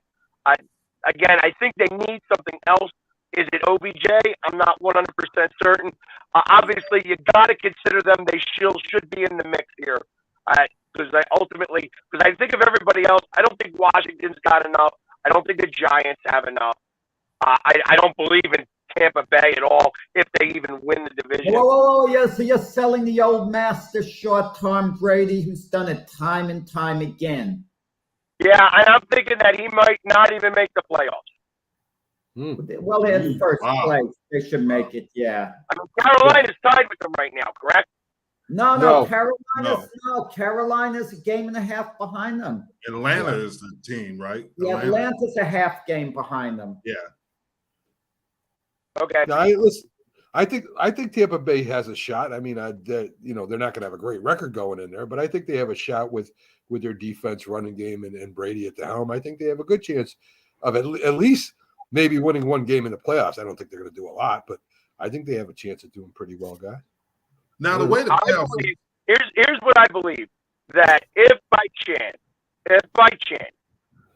that it's Tampa, San Francisco, and Minnesota, and it ends that it's Dallas, Washington, and the Giants, it's possible that going into divisional week, that all 4 NFC East teams remain. I think the Giants could beat Minnesota. I think Washington could beat San Francisco. And I think that it's got to be those types of matchups. If it's flip-flop, if the Giants got to go to San Francisco wins. If Washington's got to go to Minnesota wins.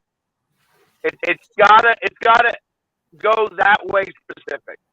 Because I think Dallas, I think Dallas going up against the 49ers is going to be a really good game. It's going to be who gets that number 2 seed or 3 seed. I think it's going to be Minnesota right now. So it'll be interesting to see. It would be interesting to see. But that would be the first time ever that if all NFC divisional round. The big question, will Dak Prescott be able to get the snap up in time to beat San Francisco? That's going to be the big question. Jack Steepen thought he doesn't. He's not even paying attention. He's watching TV. I mean, I don't see he's thinking of what he's going to say about the Jets. No. I don't see a scenario. Weak teams don't play weak teams in the beginning. You're talking about the perfect scenario. At one point, one of the weaker playoff teams has to score monster victory. They have to beat the team that's clearly considered way superior, for them to advance. I know what you're saying. You look at the perfect matchups to get to the Super Bowl, but it's a tough road any way you look at it. Yeah, I agree, but if by going with my scenario, and again, I can't guarantee that it's going to happen that way, but I think Dallas beats Tampa every day.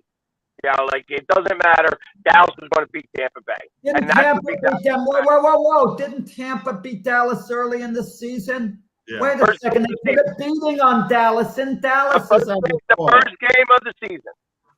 Yes. So but the only problem I'm worried about is Dallas has never beat Tom Brady. They didn't beat him in New England, and they haven't beat him in Tampa.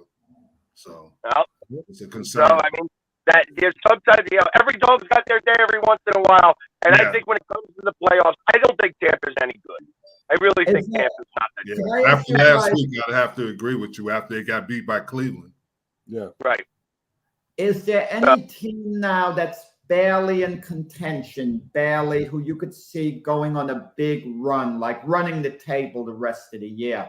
Does anyone have that potential? Do the Packers have that potential? At their 4-8, are they cooked? Are they done? They're all set. They're all set. Yeah, they're done. They're all set. I don't see the Packers doing anything. I don't see them making the playoffs, Jack. I don't even see them making the playoffs this year. Yeah, I tell you, they're not in the NFC.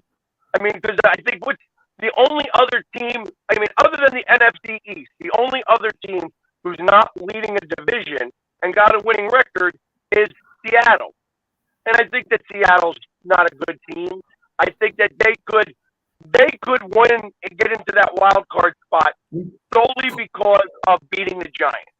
Guys, we talked about tiebreakers. Let's say the Lions win today and they play Jacksonville, so they have a decent possibility. They're 5-7, and the Giants lose. Now the Giants are 7-5. The Lions are 2 games behind, and let's say the Lions wind up tied with the Giants at the end of the year. The Lions have a tie break over the Giants.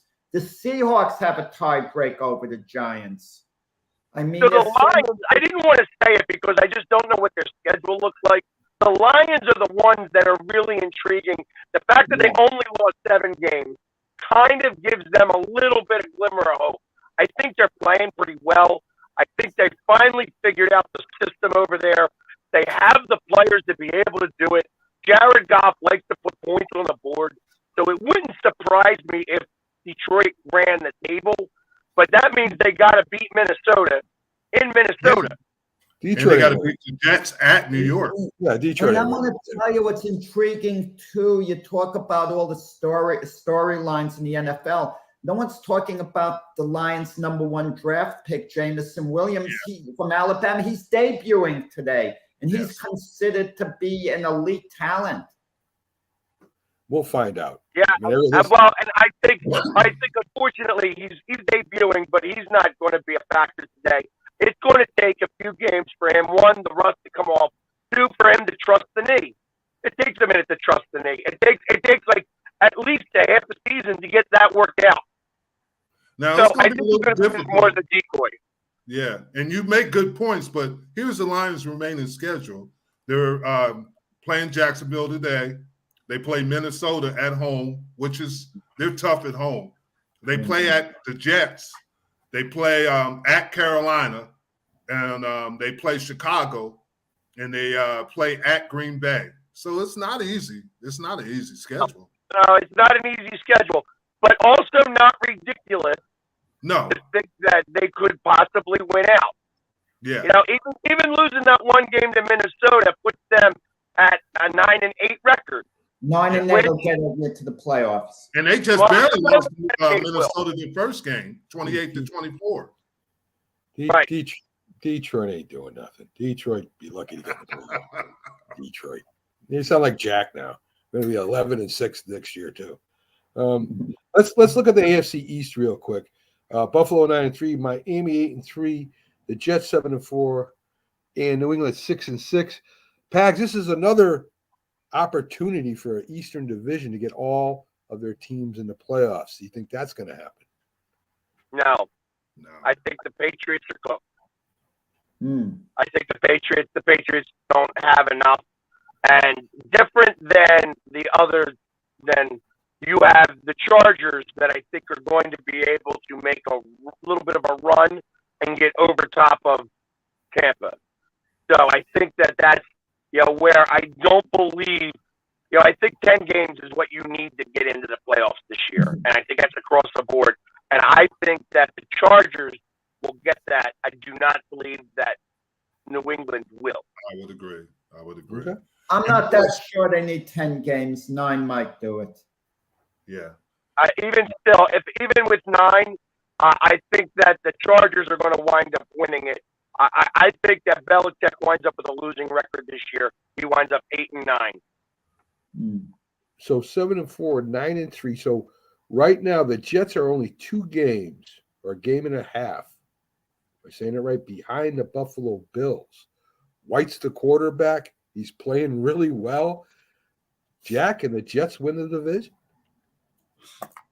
That's really optimistic thinking. I mean, I think the Jets this year, what the Philadelphia Eagles were last year, you take your playoff appearance, you're really onto something good for the following year, and you're playing with house money. I've said it over and over. I'm not one of these Jet fans who are delusional. I mean, anything's possible with that offense and with their young wide receivers. It just don't have much of a running game. I mean, Michael Carter seems to be hurt. Breece Hall is out for the year. It's, you take what you can, this year. The Jets, the hope was they would be competitive, maybe win close to half their games, but they seem to be exceeding it. So, yeah, let's not get excited. Buffalo Bills are the team I think that's going to win the Super Bowl. So to think that the Jets are going to beat them out, and I don't know about that. Jim, game and a half. And I know that they beat Kansas City this year, but I still believe that everything goes through Kansas City, and until Buffalo can really beat Kansas City in Kansas City in a big game, in a game that really matters, not that regular season game didn't matter, but I just believe that Buffalo is kind of like the Eagles, where I feel that they could win every game that they remain focused for. However, they don't remain focused. I think Buffalo has to play Kansas City in New York. That's the biggest deal. They can't play them in Kansas City this time. Right, which means that they need Kansas City to falter a little bit right now because they've not stayed focused in certain games. Guys, if Kansas City loses at Cincinnati today, that means they have the same record as Buffalo, and Buffalo has the tiebreaker, meaning they would be playing the AFC Championship game in Buffalo. Well, if they both went out after this game, you understand? Well, if Kansas City loses today and they both win out the rest of the year, Buffalo has the tiebreaker. I think the one team outside of all of those teams that we're talking about is Miami.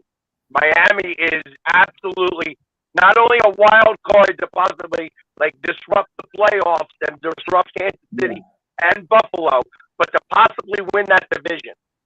And right now, Miami could be the number one. Take that number one slot. Yeah, but the problem with Miami is out of their 6 games they have left, 4 on the road, 2 are in the West Coast.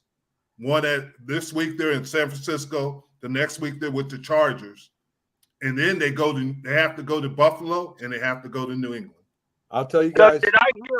So I did a little bit of research on that. I heard that they're staying out there. Yeah, probably. They are staying out on the West Coast. They are not traveling. Makes sense. No, and I think that does a couple of things. One, it starts to keep your team together during a week when they're not really where they would normally go home. So that team camaraderie is really either going to pick up or fall apart. Because when you start to spend too much time, it's like being at home with your wife. If you and your wife are really getting along, you guys are great. If you guys don't get along, you guys are dying to get away from each other. And that's what's going to wind up. We're going to find out. Pags with some relationship counseling. You only get that here on the Mac and Jack and Jim Football Show. I would not be shocked, guys, if the Jets win that division. They're only a game and a half back. I think they got a good young team, and I'm not saying they're gonna, but it wouldn't shock me in the least to see them do something like that. Mike White's not going to rally them over Josh Allen, with the Bills. I mean, let's be realistic. Making the playoffs, having a Jet playoff game would be great. And who knows, once they get to the playoffs, that defense, if it continues to gel more and more, anything's possible in the playoffs. But to win the division's a bit of a stretch. Okay, all right. So we're gonna start on the picks. Pags, you gonna stick around for the picks? Yeah, I'll stick around. It's cold outside, so I'll stay in the car. There's the Philly sports guy that goes in rain and snow, staying in the car to make his picks. Okay. So the Commanders at the Giants. There's been a lot of big games. There's a lot of big games this week. This is one of the biggest games in the NFC East. The Giants, 7-4, injured players coming back. Redskins, I think they've won the last 5, if I'm not mistaken. Yeah. So it's going to be a big game. Big game. What do you think, Jack? Commanders today or the Giants? I hate to say this is do or die for the Giants. They're 7-4. There are other games. They lose to the Commanders, it's going to snowball. They're winding up at 8-9, and they're going to be out of the playoffs. They better win this game today. A home game against the Commanders, a team like themselves. The key is, do they get Saquon Barkley going, get him going again big time? If they do, they have a good chance to win the game. My feeling is the Commanders on the roll. They edge it out by a field goal, something like 23-20. So you got the Giants or the Commanders, Jack? Commanders. All right. Sound like he's going. Right. What do you think, Jim? Oh, this is a tough one. It's a 1 point, whether they said the spread. I got to go with New York at home. You always take the three points with the home team, and I just think New York's going to find a way to win this game. And they've been good in close games. So I'm just going to go with New York. I like what Washington is doing, but I think today, Heineke, we find out what he really is. A lot of pressure today. What do you think, Pags? Who you going with? The Commanders or the Giants at home? Let's see. I'm going the other way. I think that the Giants have started a downward spiral. I think that the fact that the coach said earlier in the week that, hey, the schedule starts now, I think that's a way of, starting to try to change the mentality of your team right now to say, hey, we're not losing this season. This is how the season starts. I think that Washington wins this game. I think it's a close game, but I think Washington pulls it off. Yeah. Also, you got to remember the Giants have had 10 days off. Mm-hmm. Yeah, so they're getting a little rest bit. It up. Pickles has the Giants. Yeah, by 4. Yeah. So I'm of course taking the Giants. I think that Saquon Barkley, that's the key, as we've said before. Saquon Barkley gets going, opens up the passing game, play action pass, and I think we'll be fine again. And this starts a 3-week back-to-back games against the Giants. Obviously, Washington's got a bye in between, but they play back-to-back against the Giants. Mm-hmm. So it's going to be interesting to kind of see how, I think that this game starts how are they going to combat against New York in 2 weeks. All right, okay. So, guys, another 1 p.m. game. We've got the Broncos going to visit the Ravens. The Broncos are just, we read a lot of stories about what's going on with Russell Wilson and the team, and they're going nowhere this year. The Ravens are up near the top. They still got a good shot at getting in the playoffs. In fact, I think they'll make it. What do you think, Jim? Ravens at home or Broncos? I'm going with the Ravens because, as we know, half the team didn't show up for his party. Russell Wilson. Half the team is not going to show up for the game. It's his party. He'll cry if he wants to. That's true. That's right. So I think going to Baltimore is difficult. There are teams obviously that won there, but I think that with all the problems in Denver right now, I'd be shocked if they could beat the Ravens at home. Me too. Pags, what do you think? How much do you feel that really affects Russell Wilson? The fact that he invited the team and half didn't show. I don't think it's a big deal because you don't have to be best friends outside the locker room. Yeah, but doesn't that signify a little bit of, hey, listen, we just don't care about you. You were not as advertised, and you may again. And listen, if you're still listening to Mac, he's a Hall of Fame. He's a shoo-in for the Hall of Fame already. And right. and again, that's where I feel like you start sniffing yourself. And I feel that if they feel that he's sniffing himself, that's part of what's happening here. And I think that, I think the Ravens win this game, but, they're talking about possibly shutting him down for the season. I wouldn't be surprised if they do that, and then they actually start winning a couple of games. It's possible. What do you think, Jack?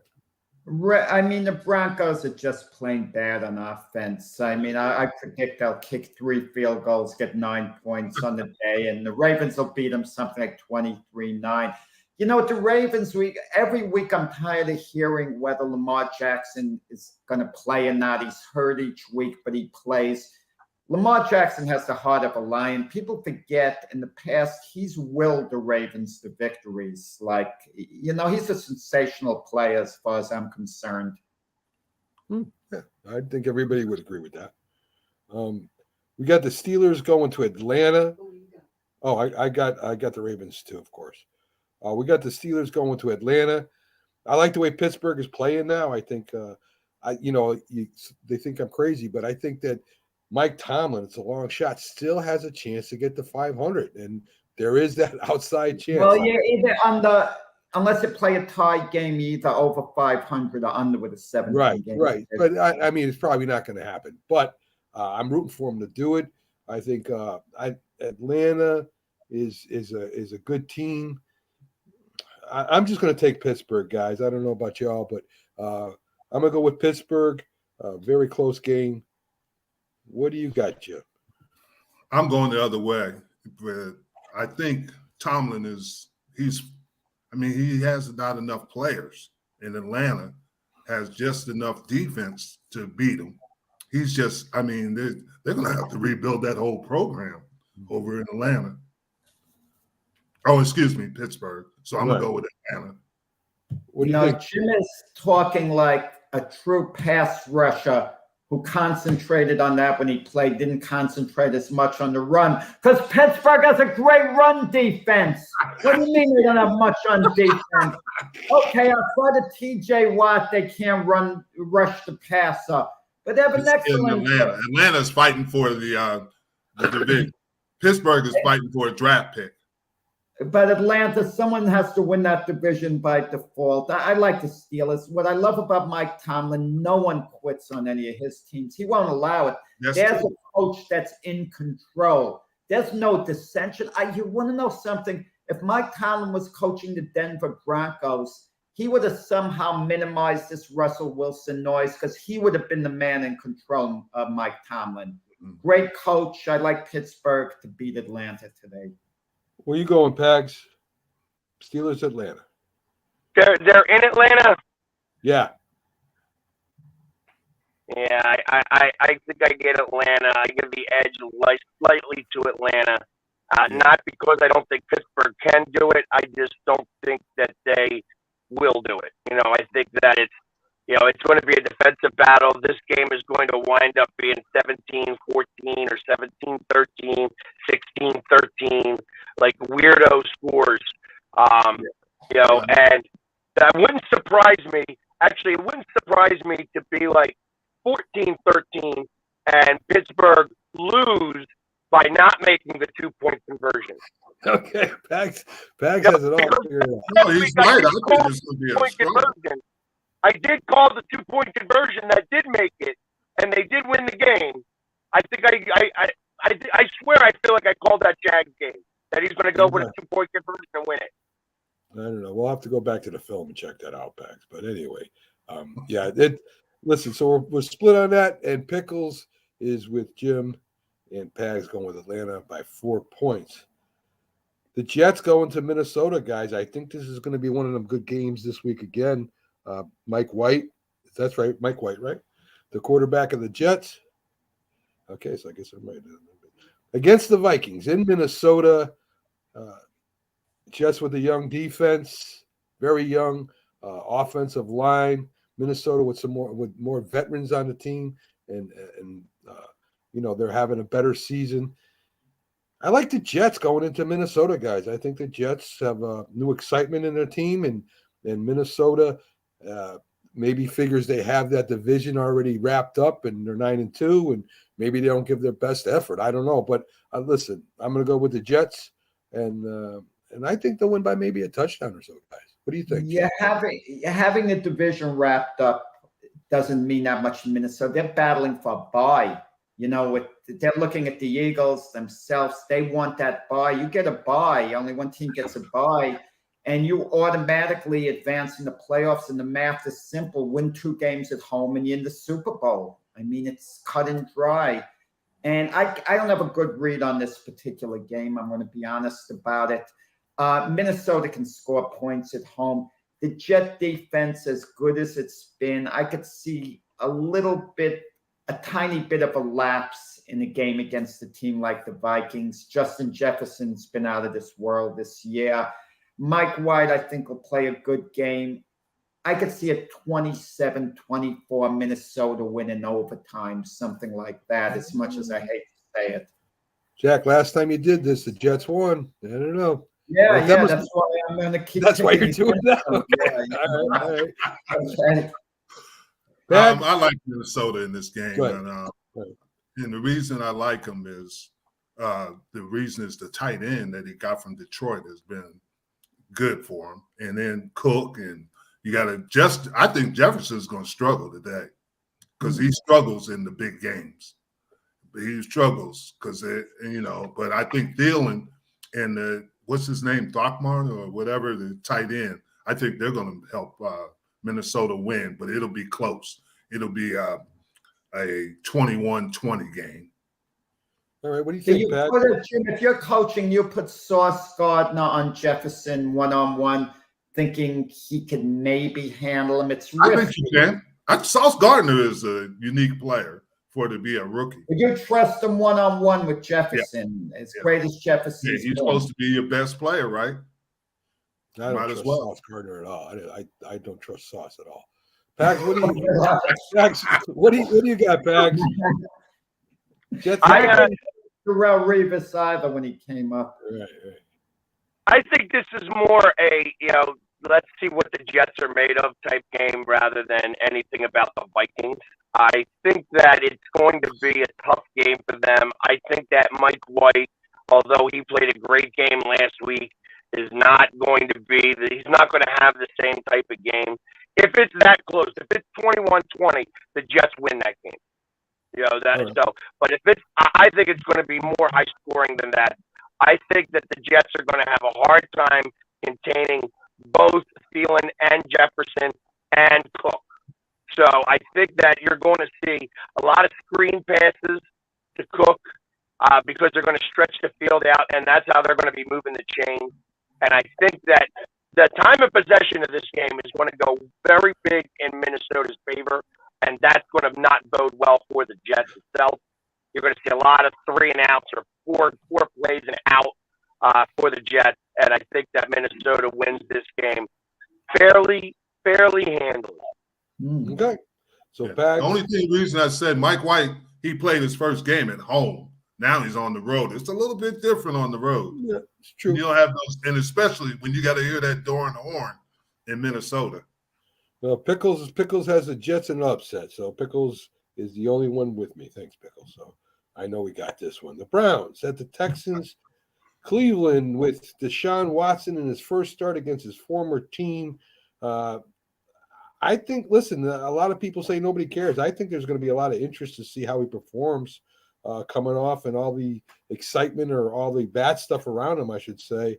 I got the Browns winning this one, guys, pretty easily. I think in the beginning, Texans will stay with them, but the Browns will pull away. What do you think, Jim? I like Cleveland in this game.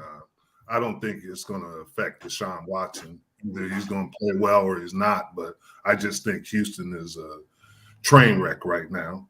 And they talk about Lovie Smith and all this junk, but they don't have a quarterback.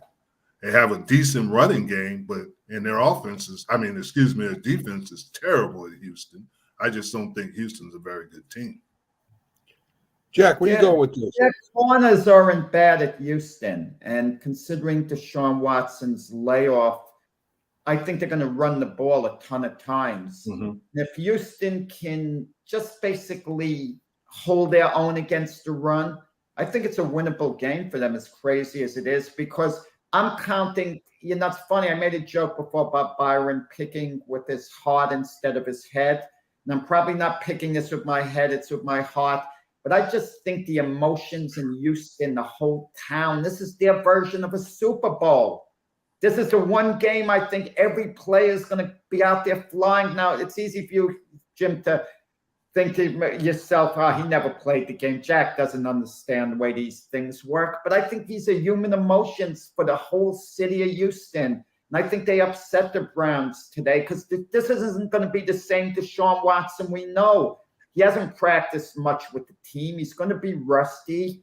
And he's just another guy today, Deshaun Watson. And if anything, maybe the pressure gets to him today. Maybe he just wants to get his feet wet. Maybe winning, as much as he wants to win, he just wants to get out of town and get this done with Deshaun Watson. So I'm going with Houston to spring a massive upset and edge Cleveland today. Wow. Hey, Jack, this is not the Astros playing Cleveland. This is the Cleveland Browns playing Houston, Texas. Remember that. Yes. I think the Houston Rockets scored a big upset the other night. Didn't they beat the Milwaukee Bucks or something? You know, so these things do happen. Yeah. Thank you for bringing us into basketball for some reason, Pags. Houston could win this game and still wind up with the number 1 pick in the draft. I think that this is their Super Bowl. Wow. That they could care less about any of these other games. This is their Super Bowl. They play out of their minds today. They not only beat Cleveland, they romp them. Oh, wow. Silly. I think that they go ahead and they win this game by like 10 points. Yeah, and I tell you, you're going to become a motivated team, a very motivated team. Can pull on the same direction. It's going to be the first time all season long they've all been on the same page. And like I said, I think this is their Super Bowl. I think they go ahead, and I don't think Cleveland's ready for it. I think that's the problem. Cleveland's not ready for Houston. They're not ready for Houston at all. I mean, you know. Pickles likes Houston too. Yeah, Pickles is with you guys. There you go. 3 of us. Pickles is drinking again in the morning. Every week. Yes. Something. So anyway, the Jags at the Lions, guys, another 1 o'clock game. They're both. I think they both have the same record. I don't think that really matters because they're in, of course, different conferences and different, different divisions. I like the Lions. I like what the coach has been doing there. They're very an exciting young team. I don't think they're going to make the playoffs this year.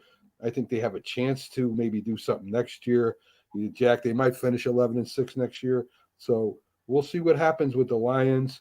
They're at home, so that's the main reason why I'm going to take the Lions in a very tight game. What do you think, Pags? I think that the Jags won their game last week. Again, they kind of solidified. It was probably one of the best games that Lawrence has had. But I don't think that they repeated. I think that Detroit's just going to be too strong of a team, especially at home. And I think that they win this game fairly easily. And I think that they, like I said, I think that they make a run to possibly get a winning record this year. I think that Detroit's strong enough, and even when you mentioned the schedule, I still think that they could win those games. I think that Green Bay's thrown in the towel. I think that every other team that they've got on that schedule, short of Minnesota, is winnable for Detroit. So I think this starts that, and that they keep moving in the right direction, and they beat the Jaguars by a touchdown, maybe even like 9 points. Pickles with some Irish coffee in the morning. I love that. That's the way to start off every morning. Little Irish coffee. Jim, who do you got? I got Detroit. I think Jacksonville, like Pags said, had their Super Bowl last week, but I think Detroit is going to win. I think Detroit at home is tough. And as we've seen that, they play well at home, and they're going to play hard. And we know that. They're not going to take Jacksonville lightly. They're going to come after them, and they're going to give the quarterback a lot of issues. Okay. Yeah, I like Detroit for the same reasons both you guys mentioned. I think players sometimes become re-energized when you see on the news at this time of the year and you see a team that was out of it and they say in the hunt, and they start thinking, wow, we actually have a chance to make the playoffs. And I think players talk amongst one another, and all of a sudden there's an urgency at this time of the year. And I could see the Lions, they win today, and a couple of these teams ahead of them, like the Seahawks and the Giants, maybe start coming back to the Lions, and they can make that push. So I agree with both, Pags and Jim, what they said. The producer is yelling. Trying to play for a team. I think that he is, he's doing everything he can because he's not sure where he's going to be next year. Right. So the producer's yelling at me saying, we got a lot of games to pick and we don't have that much time. Well, I'll make it quick. I'll make it quick. Oh, yeah, sure you will. All right. So we got Green Bay at Chicago, guys. What do you think, Jack? Green Bay with your boy Aaron Rodgers. Very quickly, Green Bay better win because I want to see Aaron Rodgers play against the Dolphins Christmas Day. I have tickets to the game. I don't want to see Jordan Love. With that said, Bears aren't too good. They're not in a good spot. Packers should win by about 10 points. Jim? I'm going to go with Chicago on this one. Justin Fields is supposed to play today. Okay. And Pags, who do you got? Yeah, until proven otherwise, Aaron Rodgers owns Chicago. I'm with you. I'm taking the Packers too. Yep. I'm taking the Packers. And Pickles has the Packers by 10. So there you go. Jim has the Bears. Chicago. Yes. So, guys, next game we have Tennessee going into Philadelphia. Of course, I gotta pick against Philly backs. I'm sorry, you gotta lose a game. Darn it, they've got to lose one more game this year. I'm gonna go with Tennessee. I think maybe the running game opens the play action pass for Tannehill. The Eagles, of course, are a better team, so it would be an upset. But for me, I'm going to go with Tennessee, Pags. What do you got? 31-20 Eagles. Okay. Jack, what do you got? I like the Titans. I think they're going to pound the ball on the ground. They're going to be able to run on the Eagles and use up a lot of the clock. And, Jordan Davis is back. Jordan Davis is back, and Ndamukong Suh. Fletcher Cox had one of his best games last week because now Suh is back up to game speed. I think that I don't think the run is going to be a big deal. What do you got? Who you got, Jim? I got Philadelphia. I don't think Tennessee's got enough, and it's going to be they can't hang with Philadelphia. Yeah, they are definitely the better team. They are definitely a better team. That would be a major upset. At 4:00, the Seahawks go to play the Rams.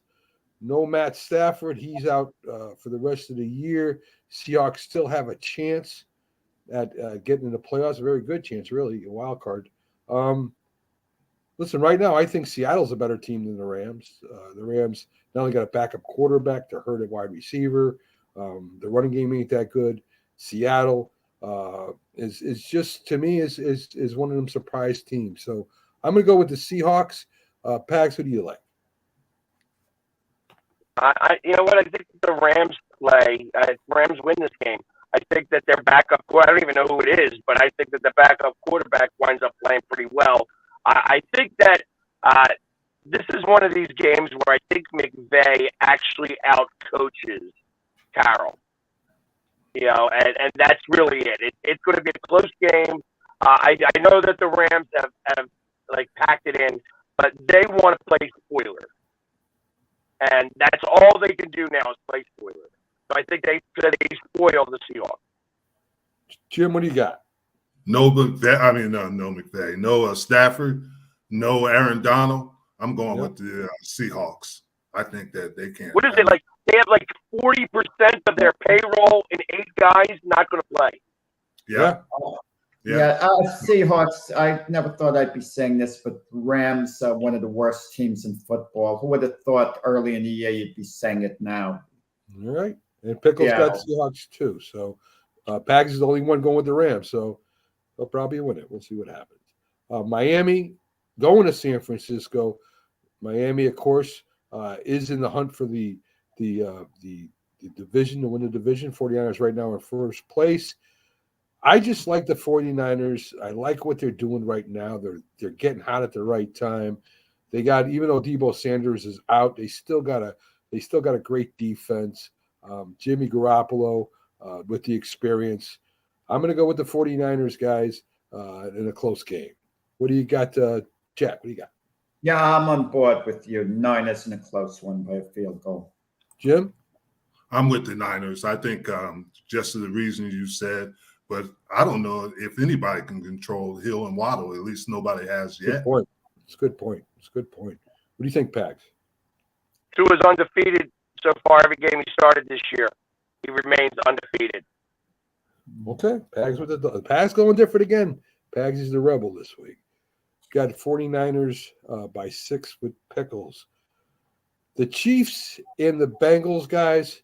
Bengals, I think they beat them, twice last year, including the playoffs. They seem to have the Chiefs' number. They're playing in Cincinnati. All that being said, I still think the Chiefs are the best team in football. And until somebody shows me different, I'm going to take the Chiefs every time. So I got the Chiefs in a close one. What do you think, Pags? This is a tough one. This is where I feel like you can't bet against Joe Burrow. This is Burrow versus Mahomes, and that's a really tough matchup. I'm going to give a very, very, very slight edge to Joe Burrow. Okay. You just don't bet against him. Jim, who you got? I mentioned earlier in the show that Kansas City hasn't won in Cincinnati since 1984. Kansas City won't win today. I'm going with the Bengals. Wow. Jack, who do you got? I like Cincy. It'll be one of these games, last man standing, whoever has the ball last, and I'll go with Cincy on the squeaker. All right. So there you go. So, and Pickles is with me with the Chiefs, so I'm not all by myself. The Chargers are playing the Raiders. The Chargers, I think, are just a better team right now. Their quarterback is a little bit better than their receivers, probably even. I like their defense a little bit more than the Raiders. The Raiders really, I think, have a lot of talent. They're not utilizing it this year, guys. So I'm going to go with the Chargers in a close game. And, Jim, who do you got? I like the Chargers because Josh Jacobs is banged up. And I think Devontae Adams is going to get, obviously, his touches and his yardage. But I just think the Chargers are going to make the playoffs this year. They're going to make the playoffs. Okay. Jack, who do you got? Yeah, the Raiders, they've won their last 2, but I think it's a little bit of an illusion that makes you think they've got it all together. I like the Chargers by about 9 points or so. Pax, who you got? Chargers. Okay, we're pretty much all, except for Pickles, we're all on board with that. So, Colts with the Cowboys. My favorite team, the Cowboys. The Cowboys, of course, still have a good shot at the division. They're going to be in the playoffs. The Colts are, they're on a borderline. They do have a better, I think, a good chance at running the game, running the ball on the Cowboys. But I don't think that'll matter in the end. I think the Cowboys pull away at the end, and they win that game pretty easily. Pags, what do you think? I don't think it's going to be easily. I think the Cowboys win this game. I think it's going to be very similar to the Eagles game, where the Colts are going to be surprising them, and then Dallas pulls it out. What do you think, Jack? I don't think it'll be that close. I think Dallas wins by 3 touchdowns. Jeff Saturday doesn't even know how to use his timeouts, so you might have to go there and help him out. What do you think, Jim? I'm going with the Cowboys, but just like Pack said, I don't think this is going to be easy. I think this is going to be a little bit of a challenge for him because you got Taylor, you got Pittman. Ryan is the one who's going to lose the game for him. I really believe he's going to lose the game. And Pickles has the Cowboys by 7. And not for nothing, I know that Ryan he can't beat the Eagles, but he likes beating the Cowboys. Yeah, he does have a winning record against the Cowboys, just because he's hated them because he was an Eagles fan growing up. So he's always played a little bit better against the Cowboys. I don't think it's going to matter. I think the Cowboys win this game, but I think he's a little bit more. A little inside information from Pags to make your picks better. So there you go. And Monday night, guys, the Saints at the Buccaneers. Who cares? Yeah, that's it. We got to pick one, Pags. I'm going to go with the Bucs. I think that Tom Brady. I just think the Bucs are a better team right now. So I'm going to go with the Bucs Monday night, beating the Saints. Who you got, Jack? The Saints always have the Bucs number, it seems, except one playoff game. But I'll go with the Buccaneers. This isn't the same team. Okay, Jim. Saints. They have their number, and you look at it as I would go with the Saints. I wouldn't go with the Buccaneers. Didn't look very good in Cleveland last week. Okay, and Pags. I also am going with the Saints. Okay. I am hoping for the Bucs because we got the Saints first round pick. I want that pick as close to the top as I can. But I think the Bucs stink. I think the Saints win. Oh, what an analyst we have. They just stink. Break down. So, folks, thanks for joining us on the Big Football Show. Pickles, thanks for coming in with your picks as you do every week.